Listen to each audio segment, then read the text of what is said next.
देख रहे हैं BHBC news. Line of actual control पर भारत और चीन के बीच तनाव अभी भी समाप्त नहीं हुआ है। दोनों देशों ने इस बात पर सहमति जताई है कि मौजूदा द्विपक्षीय समझौतों और प्रोटोकॉल्स के मुताबिक पूर्वी लद्दाख में LAC से सैनिकों के जल्दी और पूरी तरह डिसएंगेजमेंट के लिए अगले दौर की सैन्य स्तर की बातचीत जल्द होनी चाहिए।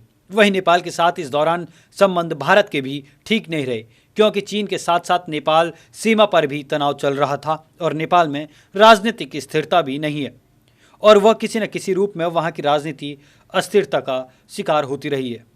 भारत पाकिस्तान की कभी बनी नहीं, लेकिन अब इसके उलट एक और चीज़ देखने को मिल रही है। इस बार भारत पाकिस्तान नहीं बल्कि पाकिस्तान और चीन का मामला है। चीन और पाकिस्तान की दोस्ती जग जाहिर है।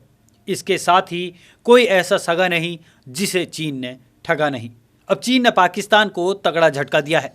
ड्रैगन ने चीन पाकिस्तान आर्थिक गलियारे यानी CPEC के प्रोजेक्ट पर रोक लगा दी है।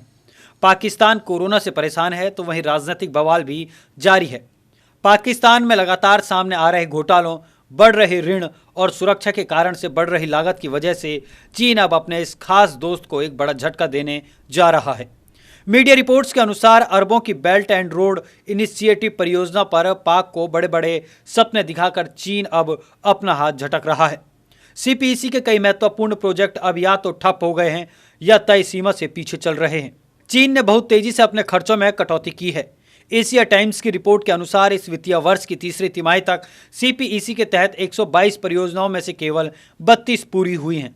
न केवल पाकिस्तान बल्कि अन्य देशों के लिए भी चीन के BRI उधार में पिछले कुछ वर्षों में काफ़ी गिरावट देखी गई है।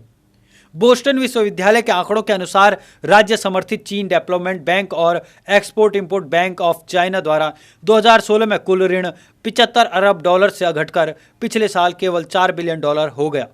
रिपोर्ट में कहा गया कि 2020 के अनुमानों से पता चला है कि यह राशि आगे बढ़कर $3 बिलियन हो गई है। एक अन्य रिपोर्ट के अनुसार पाकिस्तान में हाल के कुछ वर्षों में सामने आए हाई प्रोफाइल करप्शन स्कैंडल सहित अन्य कारणों की वजह से चीन को अपनी प्रमुख परियोजनाओं से दूर रहने के लिए मजबूर किया है।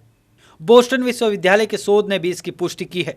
रिपोर्ट में कहा गया है कि बीजिंग इस तथ्य पर विशेष रूप से नाराज है कि परियोजनाओं में शामिल चीनी कंपनियां विभिन्न भ्रष्टाचार घोटालों में विशेष रूप से बिजली क्षेत्र में खुद को उलझाए हुए हैं। रिपोर्ट में कहा गया कि हाल ही में पाकिस्तान के सुरक्षा और विनिमय आयोग द्वारा की गई जांच में बिजली क्षेत्र में $1.8 अरब से अधिक की अनियमितता पाई गई, जिसमें 16 चीनी कंपनियां CPEC में शामिल थी। ये कंपनियां अनुचित सब्सिडी प्राप्त कर रही है और राष्ट्रीय खजाने को भारी वित्तीय नुकसान पहुंचा रही है। एशिया टाइम्स के अनुसार चीन की वैश्विक उधार रणनीति में बदलाव के पीछे अमेरिका के साथ जारी व्यापार युद्ध एक और बड़ा कारण हो सकती है। पाकिस्तान में इस समय राजनीतिक बवाल भी है। विपक्षी पार्टियां इमरान सरकार के खिलाफ प्रदर्शन कर रही है। विपक्षी दलों के गठबंधन ने एक बार फिर घोषणा की है। सरकार की पाबंदी के बावजूद विपक्षी दलों ने गठबंधन की घोषणा कर ली है। गौरतलब है कि इमरान सरकार के खिलाफ विपक्षी दलों का आंदोलन जारी है। विपक्ष के आंदोलन को इमरान सरकार को चलने में लगी हुई है, लेकिन इसके बावजूद विपक्ष इमरान खान के खिलाफ प्रदर्शन कर रही है। रोज की ताज़ा खबरें सुनने के लिए सब्सक्राइब करें BHBC न्यूज चैनल। साथ ही रोज के नोटिफिकेशन जानने के लिए दबाएं बेल आइकन। साथ ही हमें अपनी राय देने के लिए हमारी वीडियो पर कमेंट करके बताएं और वीडियोस को लाइक और शेयर करना बिल्कुल ना भूलें। आप देख रहे हैं BHBC न्यूज।